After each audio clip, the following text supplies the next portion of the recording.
Bonjour Magali, Bonjour Charline, ça coucou va? tout le monde. Ouais, ça va et toi?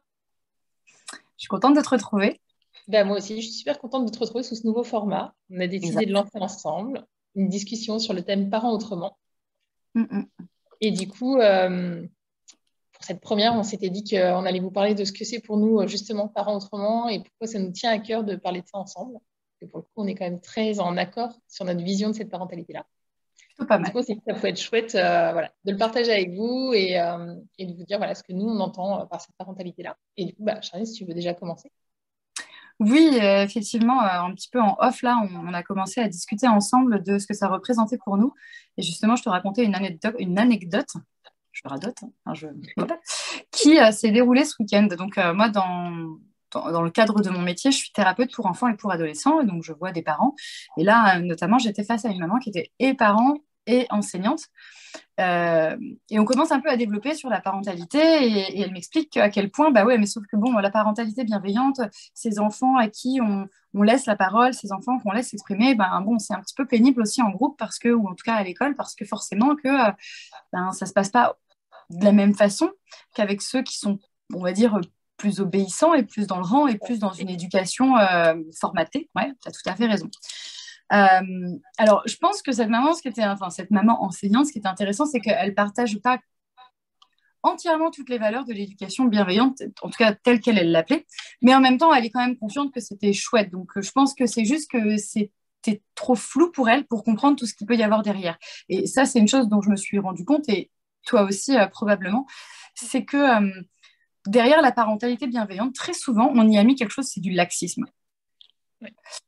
Et c'est pour ça qu'en off, là, ce qu'on se disait, et donc on va vous le redire à vous aujourd'hui, c'était qu'en fait, je pense que ce terme de parentalité bienveillante, bon, pendant un temps, c'était très bien qu'on le remette en fait peut-être au cœur de quelque chose et qu'on le sépare par rapport à une ancienne façon d'éduquer ses enfants, ou en tout cas d'être parent.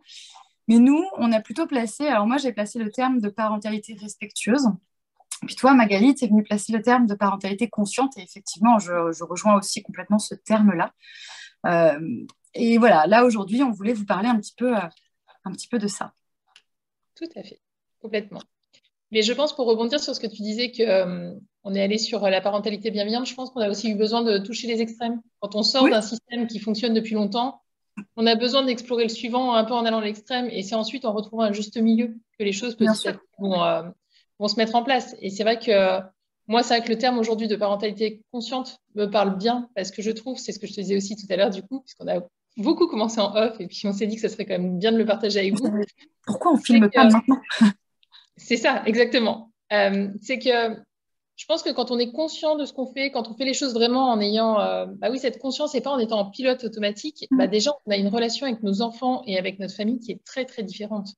Quand on sait pourquoi on fait les choses, qu'on ne le fait pas juste parce qu'il faut répondre aux injonctions de la société ou c'est bon, aux injonctions de la société ou à toute l'éducation que nous, on a pu recevoir ou à toutes ces choses-là qui nous mettent la pression, quand on reprend son pouvoir, et on en revient souvent à ça, hein, et qu'on est conscient de ce qu'on fait dans notre quotidien, bah, je pense que c'est ça pour moi une parentalité consciente. C'est vraiment de faire les choses volontairement, Mm. en ayant Ben, vraiment fait un choix. oui, Ouais. tu sais, souvent, ça me fait exactement penser à ça. Très souvent, alors je l'ai fait aussi bien pour moi, mais en fait, j'invite aussi les parents de mes petits clients en fait, à se poser la question parfois. Mais je le fais également pour moi et avec mon mari, c'est une question qui revient souvent quand on est face à quelque chose où on a, on va dire, envie de dire non à notre enfant.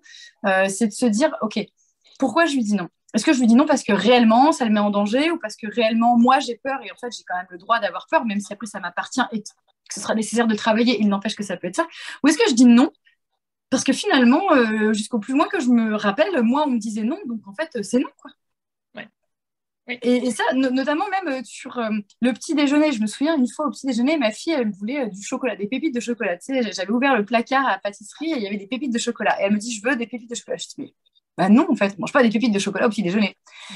Et puis tout d'un coup, je m'arrête dans ma tête un peu et je me dis, en même temps, là, qu'est-ce que j'allais faire? J'allais faire une tartine de pâte à tartiner. Bah, grosso modo, c'est la même chose. En Ouais. fait, pourquoi pas lui donner des pépites de chocolat? Enfin, je veux dire, c'était soit je lui filais du granola ou un fruit, et effectivement, c'est pas pareil, et pourquoi pas.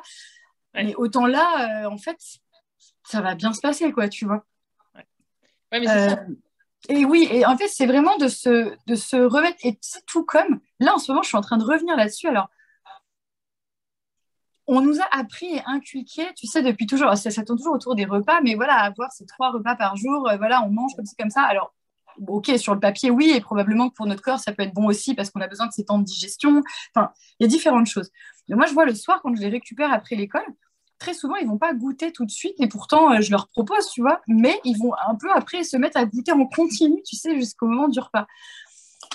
Et mon mari, des fois, me dit, non, mais attends, ils vont rien manger à table. Bah non, mais ils ont mangé avant. Et puis après, ça dépend de ce qu'on leur donne. Oui, mais Moi, je sais carrément. que mes enfants, euh, ils kiffent le concombre. C'est un truc de ouf. Dès que c'est l'été, il faut absolument que j'en ai dans le frigo. Et C'est le donc, à même. la limite, qu'ils grignotent du concombre à 18h, tu vois, et qu'après, ils mangent moins au repas, Ouais, c'est je OK. suis pas sûre que ce soit très, très grave en vrai. Ouais. Mais Maintenant, tu puis vois, j'ai dû me poser ces questions. mais surtout, je pense que ce qui est important, et effectivement, comme tu le dis, c'est important sur ce qu'on leur donne à manger, mais quand c'est quelque chose qui leur fait pas de mal, en fait, les enfants, ils sont encore très connectés aux besoins de leur corps. Ils n'ont pas encore toutes ces Exact. injonctions que nous, on a de se dire, ah ben non, il est 10 heures du matin, je suis affamée. En fait, non, à 10 heures, je mange pas. Parce que si je mange à 10 heures, je vais prendre du poids, ou c'est pas bien, ou faut pas faire ci, faut pas faire Mm, ça. Alors qu'on mangerait un fruit à 10 heures, qu'on mangerait pas, par exemple, au repas de midi, parce que bah, ça fait peut-être trop à la fin du repas, ça serait OK, en fait. Mais tellement. on a besoin aujourd'hui, je pense, beaucoup de remettre en cause toutes ces façons d'agir. Tu vois, il n'y a pas Mm. très longtemps, moi, mon fils, il est dans une école alternative sur la pédagogie Steiner. Et il y a quelques temps, enfin, il y a 15 jours, on était avec d'autres mamans, on discutait dehors et il y avait une immense flaque d'eau là où on était. Et en fait, il y avait donc moi, ma fille qui a 2 ans, et puis les 2 plus grandes de mes amies. Elles étaient toutes les trois en train de sauter joyeusement dans la boue. Enfin, il y en avait de partout. Elles étaient mortes de rire. Elles s'éclataient. C'était vraiment le plaisir complet, quoi. Et on s'est fait la remarque, en fait. On s'est dit, non, mais heureusement qu'on est à Steiner, en fait, parce qu'on serait dans une autre école. Je pense qu'on nous aurait un peu regardé de travers, en fait, avec nos gamins qui sautent dans la boue, qui sont. Enfin, vraiment, c'était le plaisir total, hein. Et c'est ça aussi. Enfin, en quoi ça Mm. fait du mal de leur interdire ça? Enfin, pour le coup, Alors, je franchement, vais te ils dire, étaient morts de rire. je serai même la première à y aller. Clairement, Mais c'est ça. j'adore sauter dans les flaques. Euh, après, tu vois, voilà, la question, c'est toujours de se poser, si je dis non, pourquoi je dis non? Et peut-être qu'il C'est peut y ça. avoir un temps. Enfin, tu vois, clairement, je pense que, il est très fort probable que j'empêcherai ma fille de sauter dans une flaque à 8 heures du matin, juste avant d'aller à l'école, C'est ce que sachant j'allais que j'ai pas dire. le temps de la changer et qu'elle va potentiellement rester humide toute la journée. Parce que Ouais. là, pour elle, pour son bien-être, parce que clairement, se sentir humide dans ses fringues, c'est désagréable. Ouais. Être dans des fringues qui ne sont pas les siennes non plus. Donc, si Ouais. tant qu'à faire, on n'a pas à nous changer, c'est bien aussi. Ouais. Mais voilà, il y a des circonstances. Mais c'est toujours pareil. L'idée, c'est C'est après ça. aussi d'expliquer. Il est très probable que sur le moment, notamment des petits-enfants, ils ne vont pas forcément comprendre. Mais ça vaut le coup quand même de se baisser à leur niveau et de leur expliquer. Et au fur et à mesure, c'est ça qui se passe. Tu sais, moi, souvent, j'explique aux parents que choisir ce type de parentalité, c'est accepter que les choses qu'on ne voit pas les choses dans l'instant. C'est une parentalité à long terme. C'est-à-dire que nos enfants, on leur inculque vraiment des choses où on va pouvoir voir le résultat de tout ça dans plusieurs années. Et parfois, Ouais. c'est frustrant parce que bien sûr que moi, la première, hein, reste pleinement humaine. Puis même si mes parents, ma mère en particulier, ont été globalement de très bons parents, il n'empêche que ça reste une éducation à l'ancienne qui fait que bah, il y avait quand même ce principe de règle établie, d'obéissance et Ouais. plutôt dans l'instantané. Et que là, c'est aussi accepter que dans l'instantané, l'enfant ne va pas comprendre, mais parce que tu vas toujours lui reproposer le même cadre et la même règle, et notamment même dans ses réflexions, en fait, c'est une parentalité consciente pour nous, mais aussi en conscience pour l'enfant dans ses actes. Et je trouve que ça le place au cœur de sa responsabilité à lui-même par rapport à Ouais. tous ses actes. Oui. Sauf que ça, c'est vraiment accepter de se dire, bah, il y a des choses, oui, il ne va pas se mettre tout de suite là à nous obéir. Non. C'est ça. Si c'est Et ça c'est là qu'on veut, où accepter en conscience de revenir à une autre parentalité. c'est ça. Mais c'est ça. Et c'est d'avoir toujours une logique dans ce qu'on fait, en fait. C'est là où ça peut devenir compliqué pour un enfant. Et je pense que c'est peut-être ça aussi qui a amené cette dérive sur la parentalité bienveillante, où les gens associent ça tout de suite à du laxisme, au fait que c'est un enfant roi qui fait ce qu'il veut. Mais c'est pas vrai, en fait, hein. Quand tu l'utilises, si on reste sur le terme de parentalité bienveillante, c'est avoir un cadre, justement. Mm. Un cadre qui est plus ou moins large, mais surtout, c'est plutôt que d'avoir des décisions qui sont complètement arbitraires parce qu'elles répondent aux besoins de la société, avoir un cadre qui répond à nos besoins à nous, à notre envie à nous et à ce qu'on a envie de transmettre à notre enfant et à ce qui, pour nous, semble être le mieux pour lui. Parce qu'après, voilà, comme je disais tout à l'heure, moi, ça, que ça me posait aucun problème que ma fille saute dans les flaques. Alors, effectivement, c'était la fin de la matinée d'école, donc il n'y avait pas de souci. Bon, en l'occurrence, elle ne va pas encore à l'école. Et mon fils, par exemple, lui, n'avait pas du tout envie. En fait, il était avec nous et lui, il n'avait pas du tout envie d'aller sauter dans les flaques et c'était OK aussi.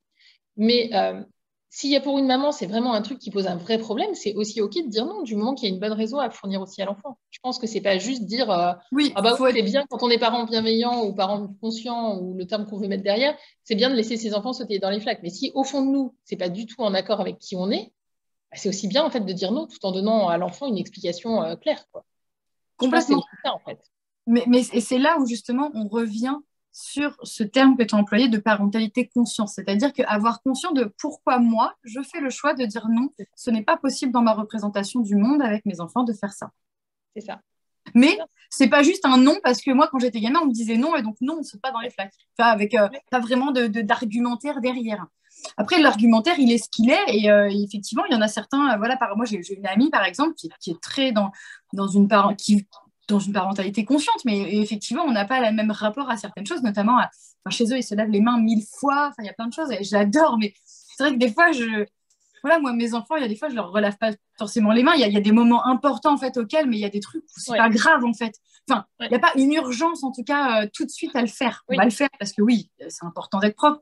Mais moi, clairement, chez nous, on vit avec des animaux. Donc, en fait, mes enfants, ils ont grandi avec le chien qui leur lèche la tronche. Alors, c'est vrai que des fois, quand j'entends des gens qui disent tout de suite, quand on caresse le chien, on va se laver les mains après derrière. Oui, j'entends, tu vois, et je peux complètement l'entendre. Bon, moi, clairement, les miens, ils se sont fait des anticorps comme jamais. Hein. Enfin, tu vois, il lèche le truc du chien. C'est des choses qui arrivaient. Alors oui, c'est important d'avoir un cadre. On n'est pas sale chez nous non plus. On fait régulièrement le ménage, on se lave les mains. Notamment là, en plus, avec tout ce qui s'est passé, on a bien trop compris l'importance pour éviter qu'il y ait trop de choses comme ça qui nous empêchent après d'être un peu tranquille, de maintenir un certain niveau d'hygiène, tu vois.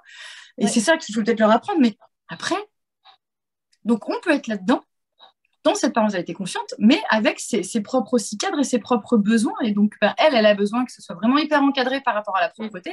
OK. Moi, un peu moins, et pour autant, on n'est pas des crados non plus. OK. Non, mais tu vois, je pense juste pour rebondir sur ce que tu dis par rapport à l'hygiène et tout ça, c'est en fait, je pense que c'est la même chose que par rapport à ce qu'on disait au début sur la parentalité bienveillante. C'est qu'on est passé par un extrême d'hygiénisme. En fait, il fallait que tout soit propre, il faut désinfecter. Et en fait, aujourd'hui, je ne sais pas si les gens en ont vraiment conscience que ça a amené plein d'autres problèmes, notamment tout ce qui est terrain allergique, peau atopique. Tout ça, c'est aussi lié à tous ces produits d'entretien qu'on utilise pour avoir une maison qui est plus propre que propre, en fait. Ouais, Et bien ça, c'est sûr. pas très sain, en fait, ni pour les enfants, ni pour les adultes. Je Non, ne veux ça, pas c'est sortir clair. du débat du parent autrement, mais juste pour faire une parenthèse là-dessus, c'est quand même super important de comprendre aussi que nos enfants, ils ont besoin d'être exposés aux Oui. anticorps, aux bactéries et tout ça pour fabriquer justement leurs anticorps et que ça passe par ça. Et c'est ça la meilleure protection pour l'enfant, en fait. Ouais. Et Vraiment, et rappelez-vous. plus que l'enfant. Pardon, vas-y. Non, non, non, vas-y, je t'en prie, finis. Non, ouais, je voulais juste dire que pour juste expliquer rapidement, le bébé, par exemple, s'il met tout à la bouche, c'est parce que à la base, la première partie de notre système immunitaire se fait au niveau de la gorge, enfin, au niveau de ce qu'on avale. Et c'est à ce niveau-là qu'on est mis en contact avec les bactéries et que notre corps, ou les virus, hein, et que notre corps est capable de fabriquer des anticorps. Et c'est ça le meilleur système qu'on peut avoir sur notre corps. Et c'est pour ça que l'enfant a pour réflexe de tout mettre à la bouche, c'est parce que ça permet à son corps de tester et de créer sa bibliothèque, en fait. Et c'est ce qu'on appelle l'immunité acquise. Et ça, c'est hyper important de laisser l'enfant se développer. Et si l'environnement dans lequel il est, c'est un environnement hyper propre, où il y a zéro bactérie, ou par contre il est en contact avec de la javel ou avec tous ces produits-là, bah là on vient abîmer et sa flore interne à lui, la flore cutanée ou la flore intestinale. Et ça derrière, c'est des enfants qui ont des tas de problèmes, que ce soit des allergies, que ce soit des problèmes de peau, enfin voilà, ça a plein d'autres En tout conséquences. cas, ça leur permet pas de créer des défenses immunitaires bétonnées, quoi. Et au-delà de ça, ça abîme leur immunité. En plus. Et je sais pas, toi, de quelle... monsieur, on est à peu près de la même génération, mais moi, j'étais de la team faisons du sable doux avec le sable du quartier où tous les chats ont pissé dedans et léchons-nous bien les mains derrière en mangeant nos petits lus, quoi, tu vois. Ah non, moi, j'ai pas eu ça, mais... Ah ben moi j'habitais en région parisienne, mais je me souviens, on avait un parc et tu sais, on faisait du sable doux, là. On faisait les mains, je sais pas comment, et puis ça faisait du sable tout doux. Mais c'est ce sable-là, clairement, il y a tous les chats du quartier qui venaient faire pipi dedans. Et puis, on était tous comme ça au goûter parce qu'on habitait dans une résidence et qu'on n'allait pas remonter, tu vois, dans nos apparts, ça se lavait les mains, quoi. Ouais. Donc, voilà, il y a eu plein de choses et franchement, tu as probablement toi vécu d'autres choses comme ça, mais moi, clairement, je vais bien.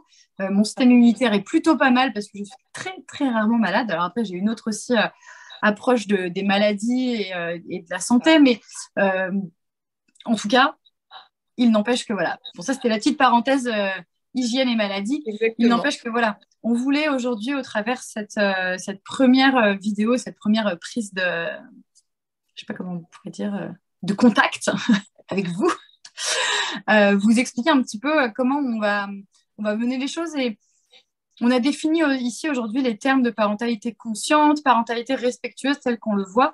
Et je crois qu'on s'était mis d'accord là-dessus et je pense que c'est toujours OK pour toi. L'idée, c'est qu'on vienne vous apporter peut-être des fois des situations un peu même de vie quotidienne avec nos enfants, qu'on rencontre des difficultés et comment on a soit basculé ou à quel moment on a pu basculer, qu'est-ce qui nous a aidé, quel a été un peu notre phare dans tout ça.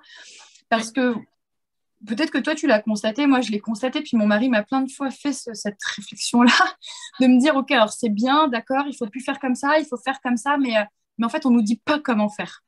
Ouais. On nous dit ça, il faut plus le faire, ça, c'est pas bien, ça abîme le cerveau de l'enfant, ça. Mais concrètement, dans la vraie vie, en fait, avec nous aussi, nos émotions, notre fatigue, notre vie et notre éducation, qu'est-ce qu'on fait et comment on peut faire?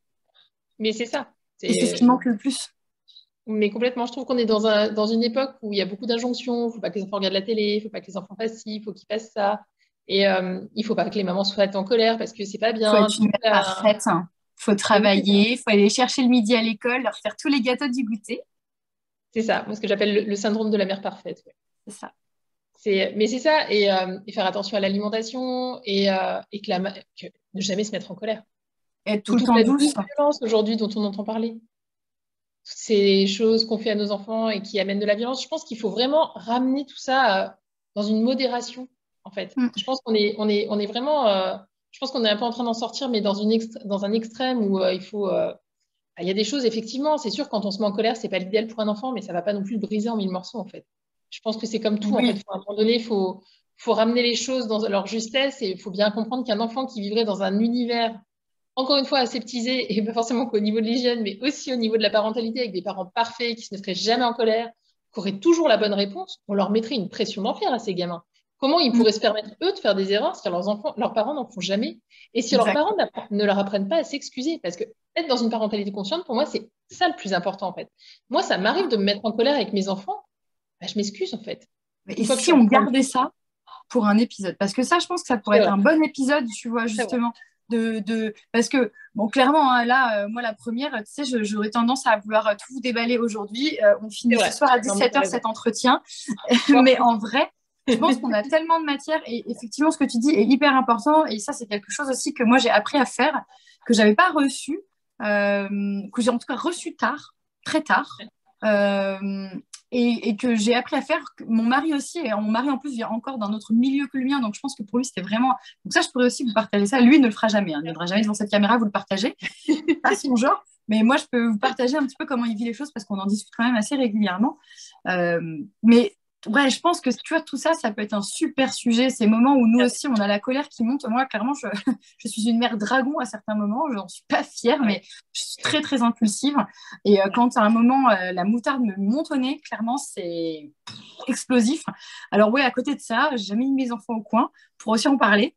Mais voilà, Carrément. loin d'être parfaite, j'ai ce côté. Mais pareil, pareil, je te rassure. Mais effectivement, ça peut être bien de ne pas non plus le faire trop long en plus On va pour pas tout vous dire l'IFP. maintenant, sinon C'est vous pas n'aurez plus rien mal. de voir. C'est ça.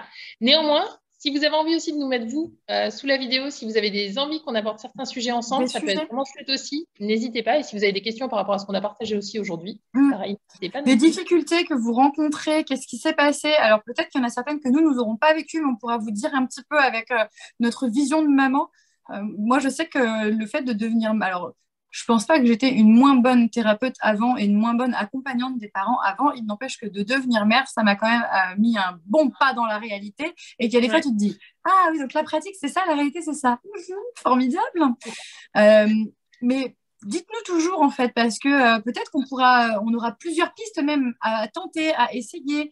Et puis surtout, ça fera du bien des fois de poser les choses ici. C'est vraiment Ouais. une parole sans jugement. On fait tous des erreurs et heureusement, en fait, c'est la vie, c'est ça. Carrément, carrément, oui. Et puis, n'hésitez pas aussi, vous pouvez faire des témoignages par rapport à ce que nous, on a raconté aujourd'hui. S'il y a des événements, vous, que vous avez vécu qui résonnent, n'hésitez pas aussi à nous les partager. Plus vous serez présents et plus vous partagerez, plus ça fera vivre tout ça. Et plus on aura en plus envie de continuer à vous partager des trucs et Exactement. tout. Carrément, carrément. Bon, bah super. Ça m'a fait trop plaisir de partager tout ça avec toi, Magali. J'ai trouvé ça excellent. J'ai hâte de te J'adore. retrouver pour la Moi prochaine. aussi. On ne sait pas trop encore quand, mais on a prévu les Non. prochaines. Mais vous inquiétez pas, on va vite se retrouver quand même. On va revenir. Yes. We'll be back. Exactement. À bientôt. À bientôt. Salut. Salut tout le monde.